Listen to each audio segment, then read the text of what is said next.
as a conservative, I'm naturally dreary, and so pessimism is my natural state.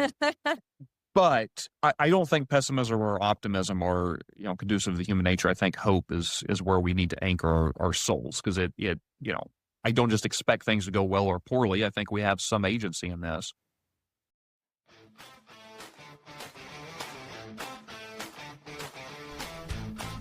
All right.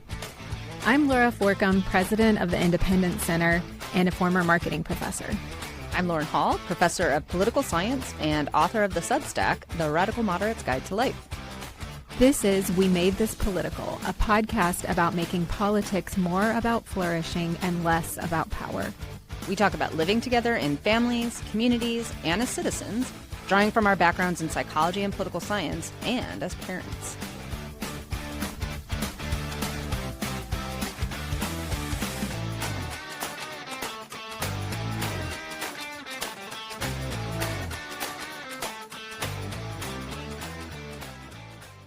This is We Made This Political. I am one of your co-hosts, Lauren Hall, of the Radical Moderate's Guide to Life Substack.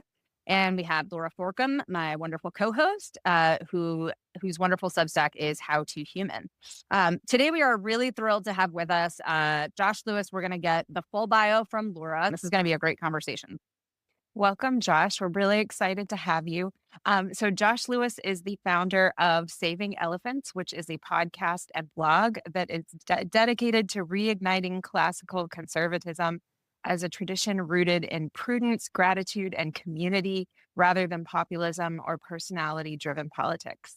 He is a CPA and longtime student of conservative thought, and he brings a practical, institution-focused perspective on how enduring conservative ideas can address things like polarization, civic decay, and just the pressures facing younger generations. So welcome, Josh. We are really excited to ask you the questions today instead of you asking them.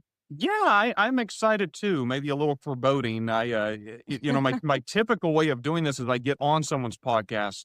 Laura, I've had the good pleasure of having you on mine. I usually get on the podcast before I have somebody on mine because I've been told I ask hard questions, and so this doesn't work real well when turnabout's fair play. But I prefer it going the other order. Well, I don't think we're going to have any super tough ones, but I know Laura and I have both. I think we both sort of consider ourselves politically homeless in a number of ways, and one of the things that I have found really amazing about the experience of starting a podcast is the ability to talk to people from a range of different political perspectives. We sometimes get asked if we're conservatives, and I think our answer to that question is always, I don't know what that means right now, like in 2025. So I guess to start off for our audience, what does that label mean to you, and why is it important to hold on to the label of conservative when it's so contested in political discourse and maybe even divisive as well? That's yeah, and I hope I can give some sort of an answer that's helpful here.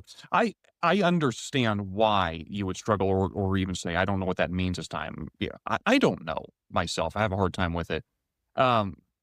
I feel the closest shorthand I've used is I often will tell people, well, I'm a classical conservative, in hopes that will throw them off enough to think, well, that adjective is probably doing a lot of work here. I better find out what that means before I just assume he's, with Tucker Carlson on all things. But I understand the need, say, to have a qualifier. I also think it's incredibly important that we hang on to this particular term because it has such deep roots within the United States. And quite frankly, it's never been entirely clear what does conservative mean. And we've been arguing about this for 200 years in the Western, at least with here in the United States.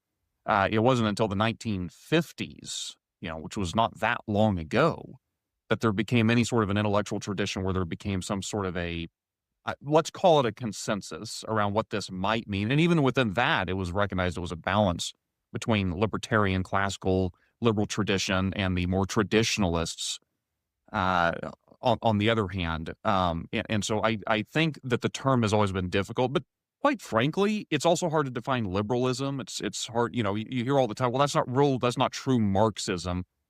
Conservatism, however, I will say is a little bit more slippery because it's almost entirely contextual. What are we conserving? I'm not trying to conserve the Ottoman Empire of the 16th century. right? I'm trying to conserve the American tradition. Whereas liberalism or Marxism might be more universal. And obviously it can apply different to different people groups in different times. But conservatism, it underlies something else. It's what are we talking about exactly? And I think that's where I'm trying to it's an ever-changing project, right? It's difficult because the times change and you have to kind of update your language to it, but it's not impossible. I think we live in an era where we use political labels as a shorthand almost exclusively to either say you're on my team or I don't like you, or I have some reason to not, to not trust you. And as you rightly point out, and I found this too doing my own podcast, these things are actually incredibly complicated. I think so. I think that's one of the reasons that I've been using the term politically homeless more, partially because I actually do find that I'm quite I have a lot of different complicated policy preferences, and none of them fit very well into any of the buckets.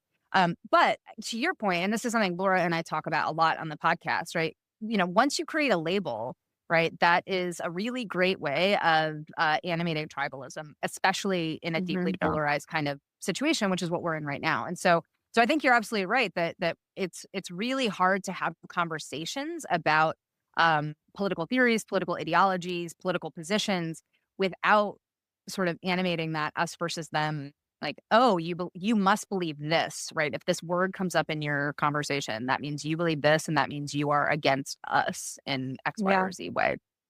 I do think it's necessary. I mean, it's one of the failures of us humans, right? We humans, we have to generalize to make any sense of life whatsoever. And so I'm not against labeling, full stop. There are instances in which when I say the word socialist, it conveys a certain meaning. Yeah. Doesn't mean I'm against listening to socialist arguments. Heck, maybe one of them did figure out how to actually do a centralized, market. Maybe they've solved the problem now. I'll listen to your argument, but it contains a lot of baggage. You've got to convince me, and you've got to explain to me why this time it's different than what I normally think of when I think of socialism. But I think, to your point, I think there is a heightened need in our world for whatever reason to tribalize people in a way that's very unfair, to dehumanize in a sense, to make everyone part of this label and strip the humanity from them. So I think we have to, right? We have to tribalize people, but you can do it in a way that you're like, but that's still a human and they still have complexities. Even though I don't understand all that I need to about them, I may understand some things. But there's a balance there. Yeah. I think in a lot of ways, those labels have gone from being informative to, help people understand the assumptions and values and preferences that you have to being more tribal, right? Like they're meant to say, I am not you, or right, like we use them to say, like, you're outside the bounds of this tribe or this in-group. And so it is dehumanizing. Like that's absolutely the intent, to say, these aren't people whose preferences or values we need to take into consideration, because we know by definition that they're wrong and bad. And so in that environment, spending a lot of time saying this is what it means to me to be conservative is really only helpful within your own group. I think it's almost like it's turning off the ability to connect with people who apply a different label to themselves. Yeah. Well, so sorry, Lauren, did you have a question? No, go ahead. Okay. Well, so I was going to ask, like, continuing on this question of labels, you specifically say on the blog that this is a project about millennials and conservatism. And so I was wondering, like, what was it that led you to specifically target millennials as a group? And what are the challenges for that group of like, understanding real conservatism in the sense that you mean it? Yeah, and now I've done this long enough that back in the day when it started, millennial was shorthand for young American. And I loathe the fact that apparently I'm an old guy now. We're not. We're not. If you're an elder millennial, you're my age. Exactly. But we're still very much in the baby boomers world. So I guess we're still, what it means to be young is ever changing until they eventually relinquish power, I suppose. The the most direct answer to the question is extremely simple, which is I am a millennial. And so that's part of the reason I felt, I don't know, a calling sounds too religious than what I mean, but sort of a special, I'll call it a calling to my generation. But the second is I felt like millennials were in a particularly precarious position given that, and it's only gotten worse under Gen Z, but given that most of our understanding of conservatism came during the Bush era, and it's not that Bush was a terrible president, it was more, I think he was a false image. A lot of the imagery of conservatism was the wars in Iraq and Afghanistan, and then the failure, if you will, of the 2008 market collapse. In a lot of ways, questioned both the fiscal policy and the foreign policy of what was largely determined to be overriding, let's say, Republicanism. This is not a term I think is correct, but neoconservatism is as it's often called. That's a complicated term. We can get into all that, but that became a shorthand for sort of all the stuff we don't like about the right that in a lot of ways Trump repudiated, or at least rhetorically repudiated. And so it seemed like for my fellow millennial generation, it was difficult to understand, wait a minute, we're talking about a multi-generation project, and in a lot of ways began in the late 40s, the 1950s. It has a lot of history and tradition to it. And then it's not so much it got destroyed, just it got discredited around the time we were coming of age. And that does not mean that we ignore the fact that there were a lot of ways in which the right went off the rails. In fact, I would argue that laid the groundwork for what came next with MAGAism, with Trumpism.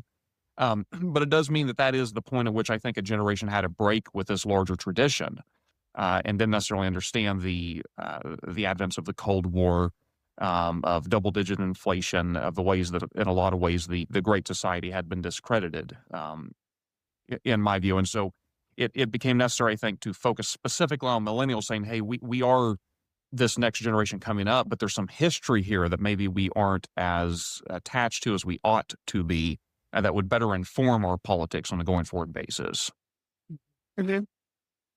Well, I think you're absolutely right that there was this sort of the human capacity to like keep history in their brains at any given time is very limited. And so I think, so I teach college students, and I used to teach a class called Ethical Debates in American Politics. And one of the things that I tried to do in that class was the first 3 weeks of class, I had people read good faith works from progressives, conservatives, and libertarians, because I wanted them to understand the broad sort of the things that people from those positions actually care about, as opposed to these caricatures that you see.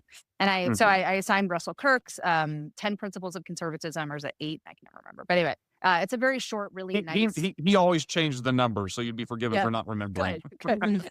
And I had a student who came up to me after class one day. I think I've told this story on the podcast before, so apologies, everyone. But he came up to me after a class and he said, this is great. I didn't think conservatives had any values or any principles at all. And I was like, wow. Oh, okay.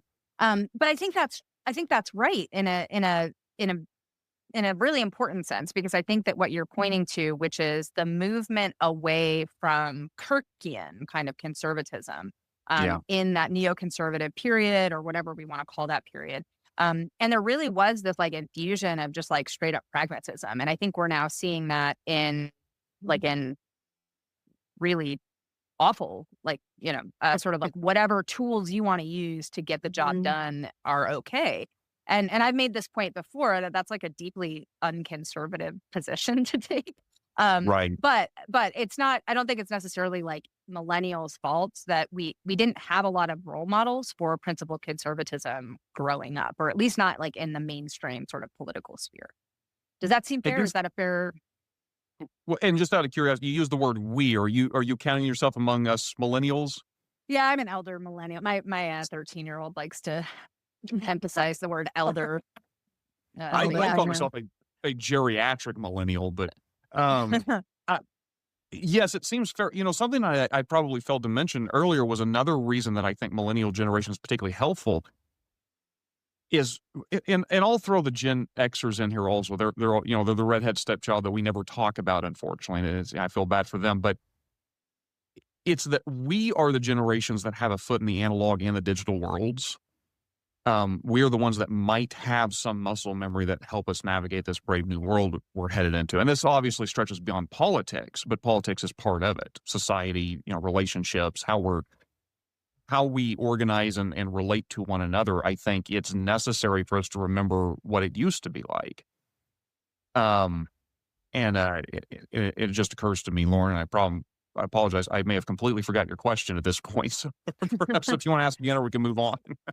Yeah, well, the question was just, it was actually just a clarification of what I wanted to make sure I wasn't mischaracterizing your point, which was, I think it's understandable that millennials and Gen Alpha or whoever's after us, has a hard time, Gen Z, has a hard time thinking about conservative principles because we have not had a lot of really solid role models in the national sphere. There's been a lot of people in sort of intellectual spaces who I think have been loyal to conservatism as we think about it. Barbara pointed out in the chat, she said, we haven't had a lot of like liberal role models either. But I would say that a difference that I see there is that I think, one of the things that Obama did really well was reignited the progressive he was a progressive role model. Now, whatever you think about the wisdom of progressive policies, that's a separate question. But like Obama, I think, was relatively true to the principles of progressivism as it was sort of laid out in the early 20th century. Whereas I can't think of a lot of like conservative national leaders, political leaders who had that same kind of, that same kind of fealty to the original sort of principles. But it's possible I'm not thinking clearly enough. Well, certainly, I think it's fair that they're there. I think part of the problem is there's a distortion in that it's a question of who is in power. It's easy to look to a president and say this either is or is not an example of leadership. I mean, and I'm sure you guys have run into this too. One of the most encouraging things about running my own podcast is you find out really quickly that there's actually amazing people all over this country. Yeah. Brilliant people of integrity, people of, who have thought through these issues. We just don't get to hear from them all that often. Yeah. But they're there. Yeah. Well, and this is something too that I'm sorry, Laura. I get really frustrated when, even though I don't identify as conservative, I do get really frustrated with the sort of animosity that modern conservatism attracts, particularly from the left and moderates too.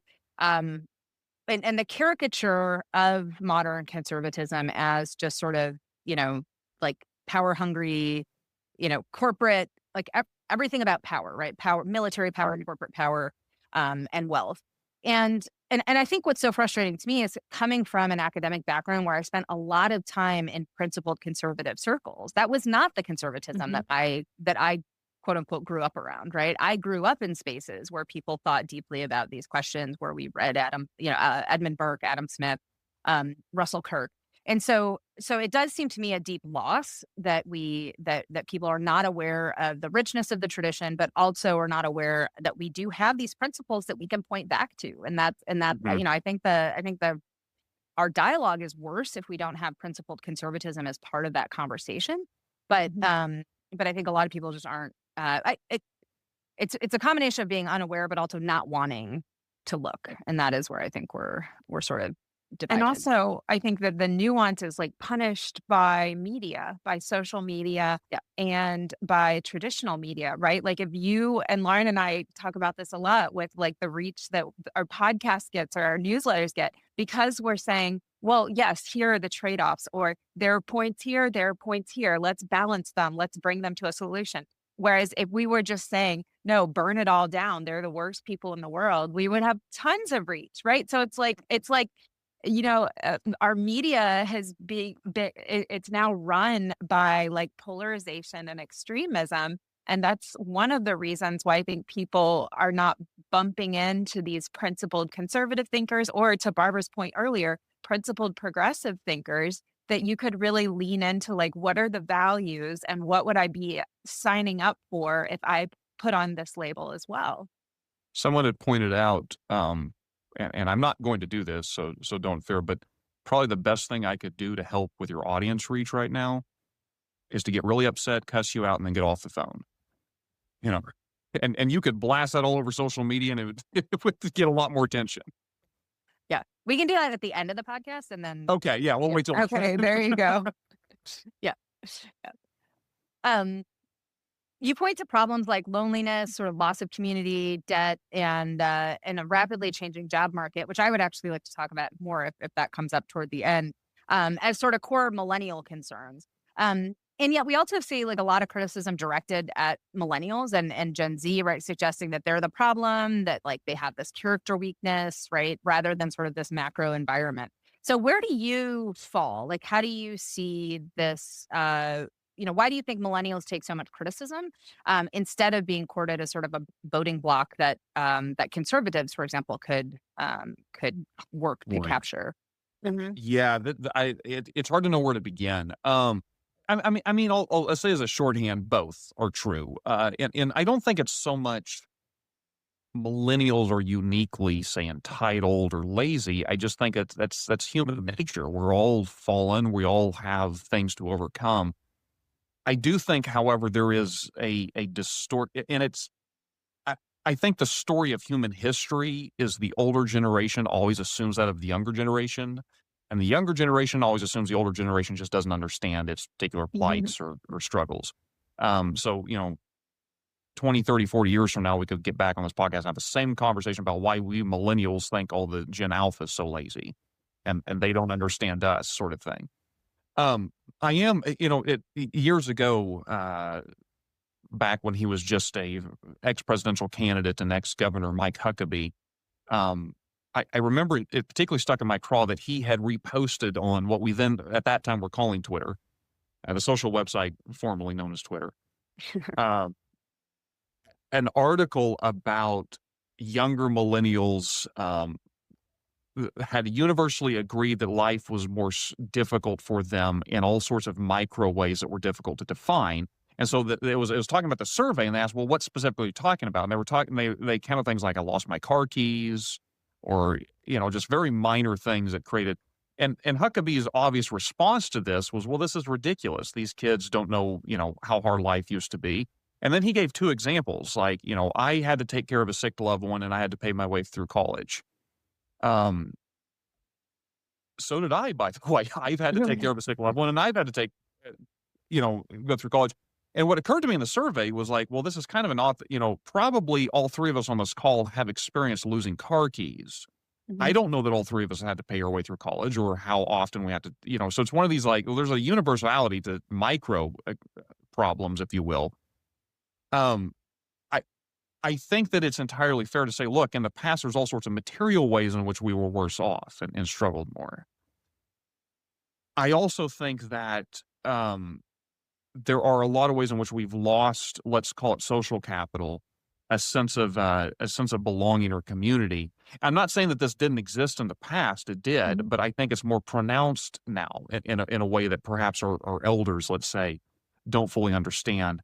And college is obviously one of those things that's a particular, salience at this point. I will say this is trying to think of how to thread this needle because I think I have enough bona fides that you guys would know I'm a free marketer. So what I'm about to say is not me suggesting any sort of a socialist scheme.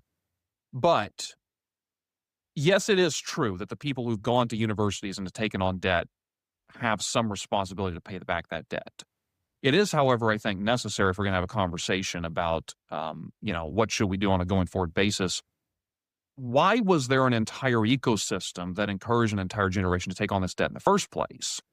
Part of it was the way we, making it necessary to go to college. Part of it, and I don't think it's really enough, is we lowered the interest rate for so many years to such a artificially low level that corporations naturally were incentivized not to invest in their workers, but to invest in equipment and oversee operations.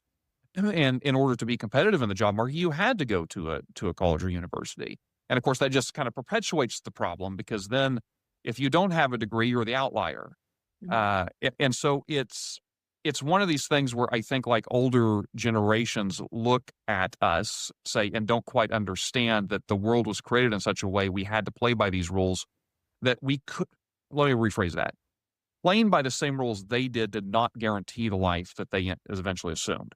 I recognize that they had a hard time coming up in life too. I don't want to say it was easy for them by any stretch, but I think part of the problem is they presume that, well, we made it by doing these things, therefore you can make Mhm. it by doing the same things. It's like, unfortunately, we've artificially created a world in which you can't do those same things. Mhm. I guess that's a long way of saying both. It's both. Mhm. We have a responsibility to find our way in this life. There are some ways in which our life is much easier, but there are others such as debt burden, alienation, loss of community that I think have given us challenges older generations just don't quite comprehend. Mhm. Yeah. And this like binary way of thinking, right? That like Yeah. only one generation can have had it hard, right? It can't be that like I there are know. challenges of both.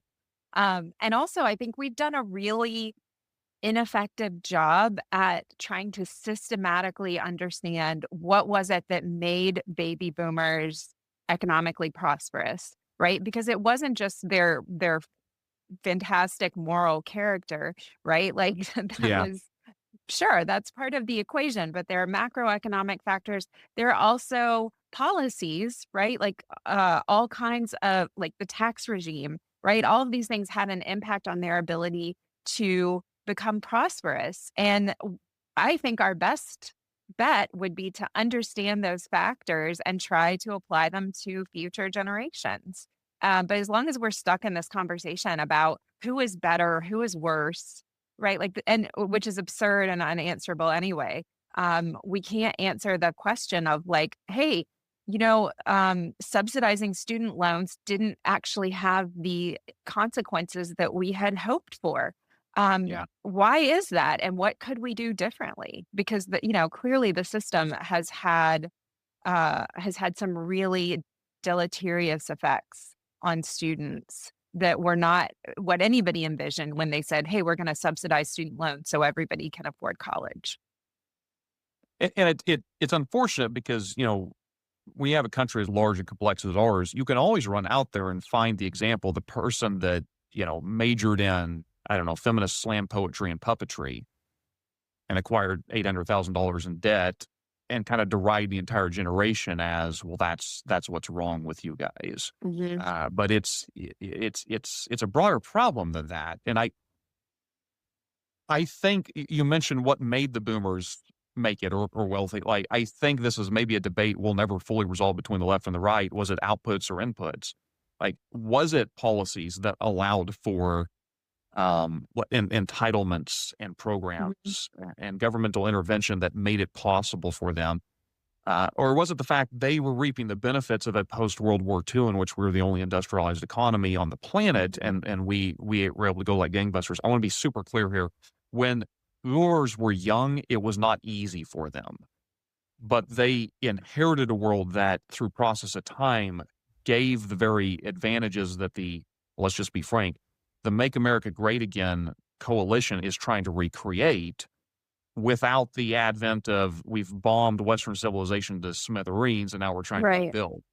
Mhm. And so I think there's a bit of, I think we need to approach life with a bit of humility and realize actually wealth is difficult to generate. Mhm. Sometimes things happen outside of our control, and we ought to be grateful when these things, when things go well for us. That doesn't mean we tear down the system if they're not going as well. Maybe we need to be a bit more. I don't want to drop the P word well, I guess we're half an hour into the conversation. I'll drop the P word, the prudent in our sort of Mhm. long-term thinking about how we progress from here. Mhm. Well, and so the boomer, I mean, I like to point out that actually millennials are now doing better than any other generation for their age in terms of wealth generation, but there's significant inequalities that we didn't see, Yeah. right? So there was less variability in the boomer experience than there is in the millennial experience. So millennials had there's just there's much bigger tails in terms of who's doing well and who's not. And I think this points to something that we haven't really pointed to, and a couple people had suggestions in the comments, but I think there's to Laura's point, which is if progressives and conservatives could actually talk to each other, I think that they could diagnose one of the things that happened to millennials, and one of the arguments for, or one of the explanations for this growing inequality, uh, is that we sort of like a variety of people gave up on their principles in a number of ways. And I think this is true just as much of conservatives as it was of progressives. Like we have an extremely cronyist system, right? We've had growing rates of regulations, we've had growing rates of credentialing, right? To your point about sort of the fact that everybody needs a college degree now. Well, a lot of that wasn't accidental, right? A lot of that was tied to state laws that required that people have licenses and that the licenses required, for example, very specific kinds of degrees. We basically abolished the apprenticeship system outside of like very specific skilled trades, which meant that the only path to any kind of sort of middle class life for most people was through this heavily credentialed, heavily gate kept system. And then you go out and you're in this very cronyist world where there's layers upon layers of regulations that were built by lobbyists primarily to support corporate interests, right? And I think if you're a traditional conservative, you look at this and you say, yes, that's what's going on. And if you're a progressive, you also look and you say, yes, that's what's going on. Yeah. And so this is why like there's elements of MAGA that you can sort of sympathize with, right? If the goal is to untangle some of that. Of course, that's not what has happened. But I do think it's really important for boomers to understand that this wasn't just a function of like post-war wealth. There were very specific structural decisions that we made. And I won't even say we made as a country. They were made by various people in power, economic and political power, that cut people off from the standard way that we think about, the standard way that we think about economic wealth generation. And I'll just add one more thing. I mean, the conservative vision of Main Street, right? Small businesses and entrepreneurs. As far as I can tell, right, the Republican Party kind of like left those folks in the dust. I mean, they've sort of done the same thing that the progressives have done, which is said, well, actually, let's really focus our attention at regulations at this really high level corporate regulations, which just leads to this consolidation. So I think like, again, if you could actually get conservatives and progressives to like figure out what they agree on, as opposed to fighting each other to the death in the ditches about stuff that they don't agree on, you actually could get some kind of consensus for like how we might want to move forward. But of course, that's not what we do. Apologies, that was like a very long diatribe, but the structural stuff drives me crazy. Yeah, and I'm struggling to respond because I feel like I need to match it with an equally long diatribe. So I'll just No. I'll just say in brief that I think that I am supportive of this idea of getting conservatives and progressives talking. Let's broaden it out to, let's just say, the exhausted majority, the homeless, the politically homeless, I think largely share a lot of these ideas. I think there are necessarily underlying disagreements between conservatism and progressivism, understood intellectually, that I would think would make policy prescriptions difficult because we're coming at it from very different places as what creates power structures and how you actually unwind these things. But thankfully, this country is a predominantly right of center country. It's never been radical one way or another. And I think there is a lot of room for policy. We have a broken politics, but we have a populace that I think is ripe for moderated, let's call it, policy prescriptions. Yeah. So one of the things that I wanted to ask about, like changing direction a little bit, but one of the things I wanted to ask you about was the decision you made in 2016 to step down from a leadership role in the Republican Party in your state.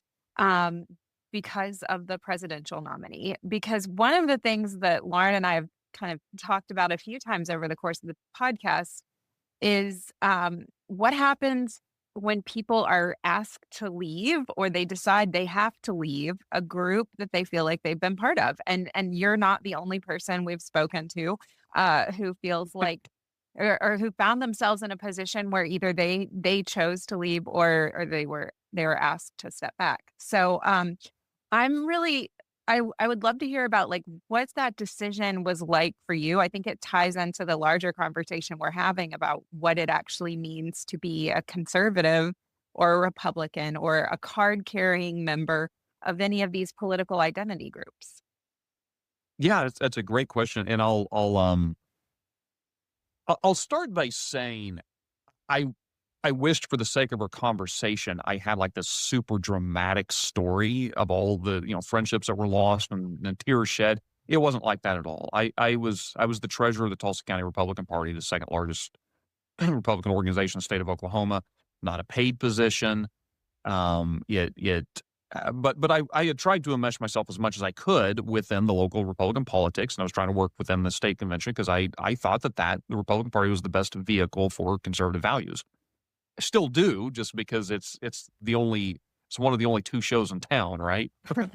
Um, but it was specific the ascension of Donald Trump within the Republican Party when he won the nomination that I felt like I can't do this. Specifically in an election year, I cannot be an active member. I'm still a Republican and have been ever since 2016 and prior. But I could not be an active member of the party if the point of this party is to try to elect Donald Trump. It's weird if you think back for just a moment. It seems like we live in a different universe in 2016 because back then there were a number of Republican senators that would, on a routine basis, stand up to Trump, even when he was the president-elect, hadn't even been sworn in. Members of Congress. There was this weird moment where we weren't really sure how this was going to work because it was seen as a hostile takeover of the party. So where exactly do you align? And then there was that very odd moment. I think Jonah Goldberg described it as invasion of the body snatchers, where I could have swore yesterday you were a very different person. Who are you? Yes. Or that moment where they said there was that awkward moment, especially around D.C., where you would have to start off conversations with interesting times we live in, right? To try to hedge, where are you coming at from this? So to me, it was a moment where it was the tiny little thing I could do to just say, look, I still value the Republican Party and I want its long-term success, which means I think the best thing that could happen is for Donald Trump to lose this election. And I still stand by that. I think we would have went a very different direction. I don't mean that I think Hillary Clinton would be a good president. Don't get me wrong. Thomas Sowell wrote an editorial at that time saying, elect Trump, he'll be easier to impeach, which was ironically true. It just turned out he was not easy to remove from office. Right. Impeach but not convict. Impeach but not convict, right. And it turned out it just, we're in an era where impeachment tends to just make a president stronger sometimes, depending on the circumstances. But it was something that, saving elements came a little later. It actually was born out of frustrated social media posts where I was trying my best to say, this is not a conservative. Be careful what we're doing. I was like, well, maybe what I need to do is get a little bit more serious about what do I mean when I say conservative. So maybe I need to get back to reading Burke and Kirk and, and trying to express it that way. And so, again, I apologize. There's not much of a story there other than, yes, there were a lot of connections of people that I was friends with. There were minor instances where someone had contacted my employer, essentially trying to, I won't say harass me, but trying to let on that I was expressing views that they felt like was unseemly. And I don't know if they were trying to get me fired, but at least put pressure on me to shut up. But that was rare. For the most part, most people were kind of confused. Well, where do we go from here? Do you meet other fellow travelers? I'm wondering if the leavers have a conference somewhere. I'm an academic leaver, and so I always feel like this kinship with people who are like, yeah, I quit that life too. So do you run into other folks? Yes, again, that's why I said it was kind of a different world, because there were a number of people, coworkers, there were friends of mine that we felt like fellow travelers. But through process of time, some of those people would say, you know what, they would, especially when it came Trump versus Clinton, Trump versus Biden, Trump versus Kamala, you could see some people would soften that somewhat. Also, there were those that would harden it. I had some fellow travelers, and I have no idea where you guys stand on this. Let's say the Dispatch versus the Bulwark. But those who would disavow a lot of their old school conservatism because they felt like it was just proto-Trumpism, which it is I'll say a respectable position, one I don't agree with, but I understand. They would say, look, I think I was actually misled. I didn't go far enough. I actually am now, in effect, a moderated Democrat. And so there were some breaches in different ways. But honestly, that's providing people. I love the fact that there were some fellow travelers I still feel a kinship with. I also want to be careful that providing people are acting in good faith and behaving in integrity, I can still maintain very healthy relationships with those that see it a little different. Mhm. It's, this world is not as binary as we're constantly made to believe it is. I have wonderful, decent friends that are Trump supporters. Uh, Usually they don't support him in all things. um, but but I want to be careful that I don't fall into this if we don't see eye to eye on this very admittedly unique path that I took, that somehow I've written you off. Mhm. Mhm. So on that, like, sort of invasion of the body snatchers phenomenon, I mean, you've noted that winning has sort of replaced prudence in modern politics, and I think this is something we've talked about in a lot of ways in terms of political incentives, just like the incentives of modern discourse. Um, do you have ideas for how we get back to valuing prudence and restraint? I mean, restraint used to be the sort of conservative, like the heart of the conservative movement, and alas, but yeah, like, where do we go? How do we get prudence back into political conversations?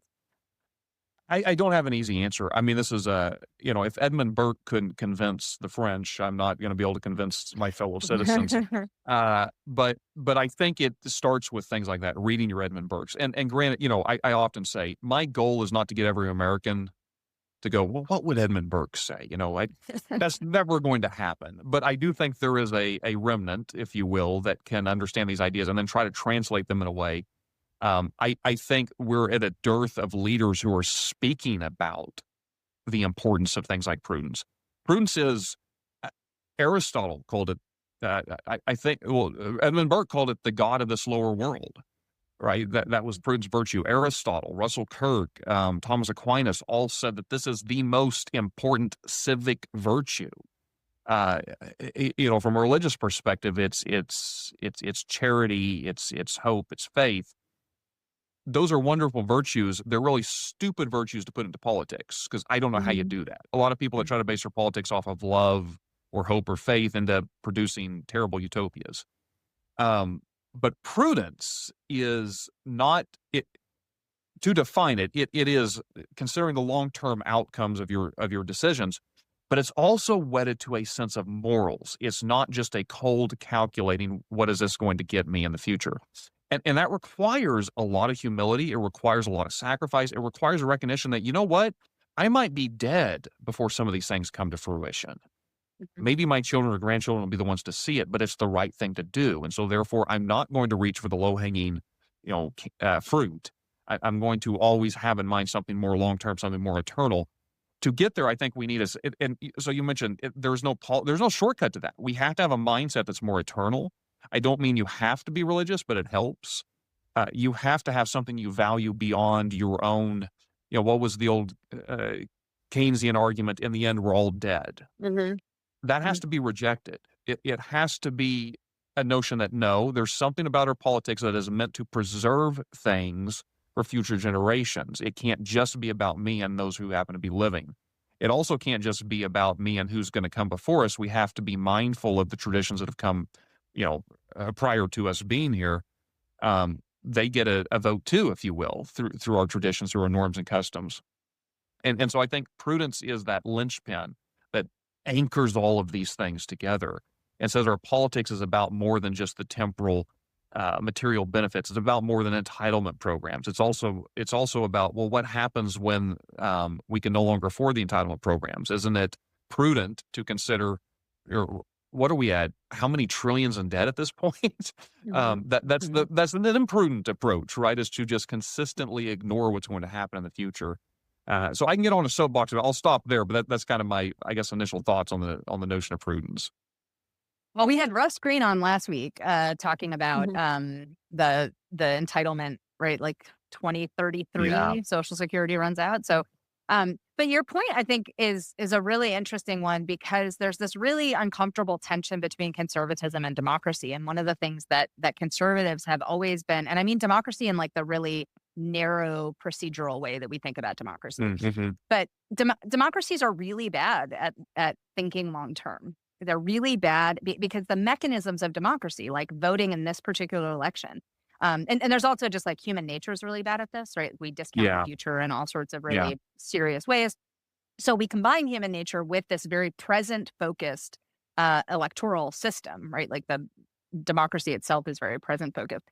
And the founders tried to introduce long-term thinking with some conservative institutions like the Senate, for example.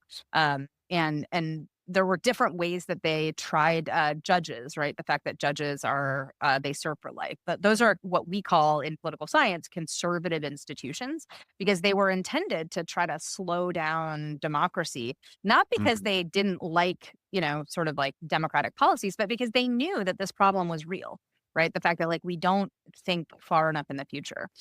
But what's interesting to me, and I don't know if you have any thoughts on this, this might just be a half-baked idea, but it does seem to me that the modern Republican Party has fallen victim to exactly the same kinds of tendencies in democracy that it previously criticized. I mean, I look at like the number of principled conservative lawmakers who have just fallen entirely into kneeling before Trump. And this Mhm. seems to me so short-sighted when you think about like what a healthy conservative movement needs, what you need to be able to capture the minds and hearts of Gen Z or Gen Alpha. They're not going to look at these guys and think that they have any principles at all. So there is this like way in which the democratic mechanisms have actually, I think, like undermined conservative principles. And this goes back to that issue. Like I think the GOP cares more about winning than they care about principles at this point. Um, and I don't know how you get out of that because the incentive structure is so bonkers. Like we just don't have a decent incentive structure for elections to get anyone out of this mess. Um, so I don't know if you have any thoughts on that. I mean, I'd be happy if I'm wrong. I would love to hear how I I'm wrong. I was talking to my friend Justin Stapley. I dropped his name in a podcast recently, and it made him really happy. So I'll say it here again to Justin Stapley. He's a very thoughtful individual who has launched more podcasts and blogs. He launches a blog or podcast on an annual basis, so I have no idea what to say what he's really a part of.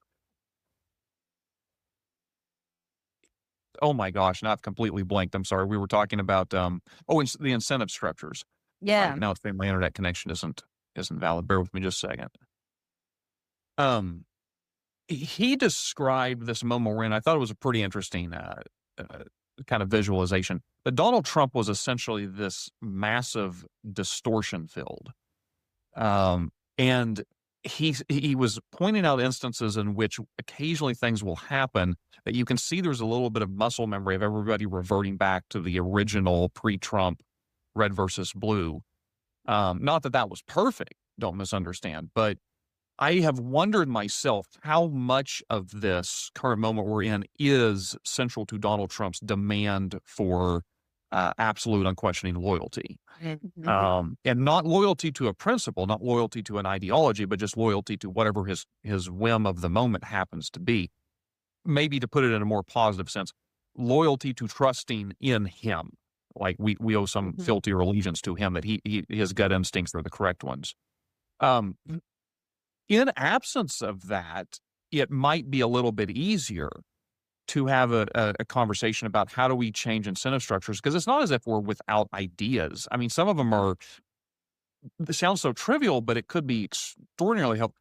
Getting the TV cameras out of the United States Senate chambers Mhm. might save American civilization. Or at least create a scenario where senators are not deliberately trying to hold hearings in an effort to create, 5-second sound bites for social media. Um, those are minor things, and then there are other, more difficult structural things I think would go even further, such as expanding the House of Representatives to expand a representative base. Jeff Mayhew is another friend of mine who's Mhm. excellent on that point. Oh, you've had him on the, Yeah, you've had we've him on had the, him on. We yeah, have, yeah. He was great. I won't do the whole song and dance there. He does a better job defending that position. So I guess I'm saying there are things that we could do. The filibuster, for instance, reverting back to the older model where when you filibuster something, all business and government shuts down. But you have to physically filibuster. You have to freaking be there on the floor. So you have to have enough allies to think this cause is so important that we have to shut down and we have to physically stand here. I know that sounds antiquated, but that it would incentivize both parties to come to the let's work something out to get government open again. Let's work something out to see that this minority position, which is the minority yet is very strongly entrenched in this. I think it's so important. It's more important than everything else. I guess what I'm saying is there are ways to structure things so that we can incentivize a more prudent, that we could elevate prudence as a virtue. I don't know how you do it under a Trump administration. I don't know how. Maybe the way you do it under a Trump administration, if you had a Congress with a backbone that actually wanted to be the central part of our government, like it was designed to be in the Constitution. I don't know how you do that with the current leadership we have in the House and Senate. And maybe you could, and I'm not saying the solution is just you get the right person there, but it could be that the solution is you no longer have the wrong person there, and then we can begin to have these conversations. As part of, a lot of times this is what politics is you consistently float the ideas out in the ether, waiting for the people to eventually say, this isn't working. Oh, look, this actually sounds like it might be worth giving a shot. But on the other hand, though, I think one of the things that is odd to me is the way this administration has sort of performed this behavior of like, we seem like we're listening. We seem like we're being responsive to your concerns, but then in other ways has found ways to cut off channels of feedback. Right. And at every level, not just the presidency. Right. We have members of Congress that are not holding town halls anymore. If you have objections, if you are a member of Congress and you have concerns about how the executive is behaving, you can't communicate those. There are no channels for that feedback.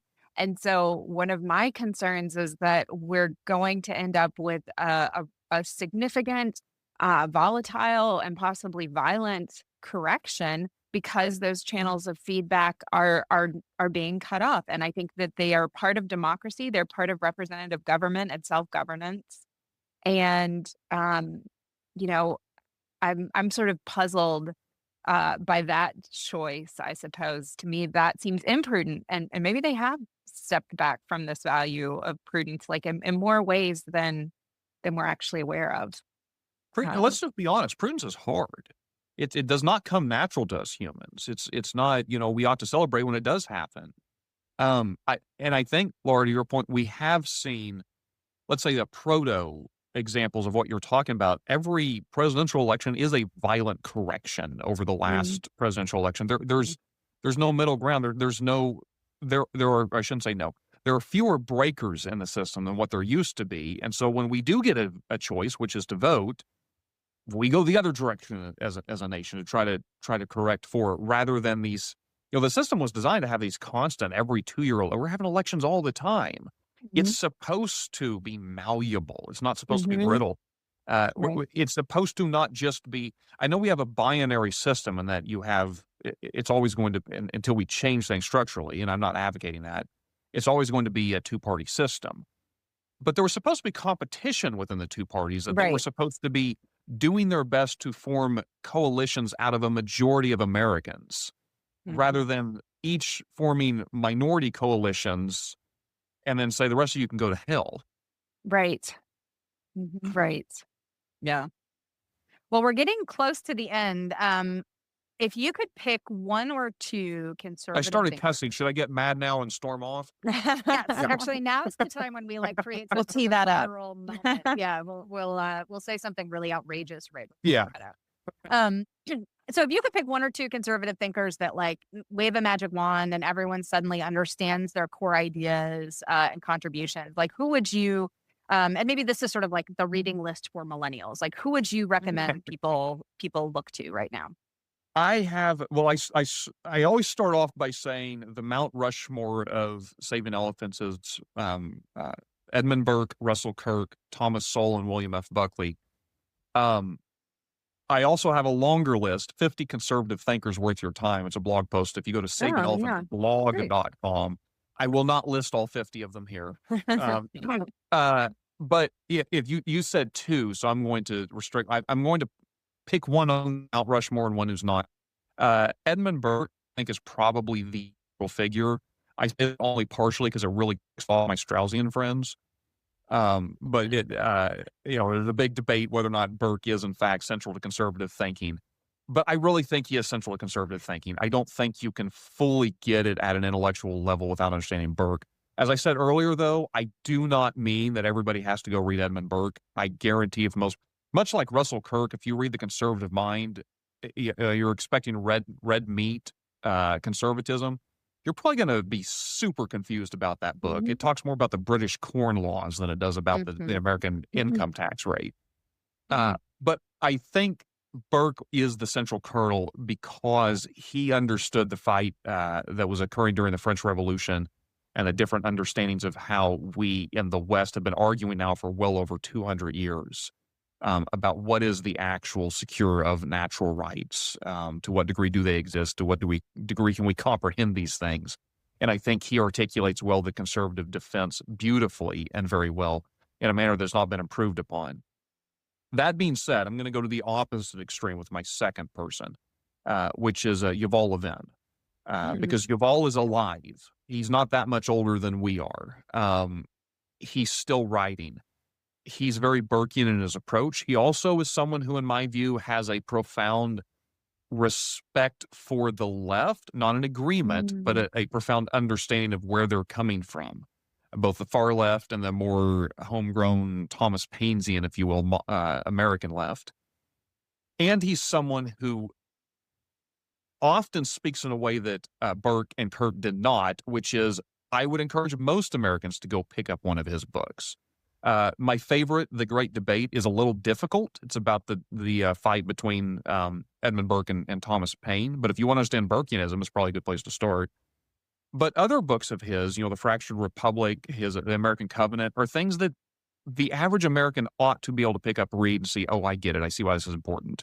He's much more approachable. He's much more current, but he's deeply rooted in these traditions. And he's someone I have an immense amount of respect for. He's also been on a number of podcasts, I'll mention, and not ours. That wasn't. But that also makes it easier for him to, you can get. You don't just have to read the book. Yeah, there's good conversations that you can hear him having with, and I'm sure he's also on Audible and stuff. But I think you're absolutely right that there is something really important about having people who are accessible in a way that, Reflections on the Revolution in France is amazing, but I don't expect people to pick that up. And Right. it'd be really hard for people to do it without more background. But those are great. Those are wonderful. Yeah, we will put all of those in the show notes, by the way, everyone who's listening, in case you missed any of that. Well, so to wrap it up here, because we appreciate your time this morning, and we're coming to the end of our time together, but we like to ask all of our guests what is making them optimistic right now. So what's making you optimistic right now, Josh? Whether it's politics, something outside of politics, regular life, tell us. Yeah, well, and as a conservative, I'm naturally dreary, and so pessimism is my natural state. But I don't think pessimism or optimism are conducive to the human nature. I think hope is where we need to anchor our souls, because I don't just expect things to go well or poorly. I think we have some agency in this. But specifically optimism, I cannot,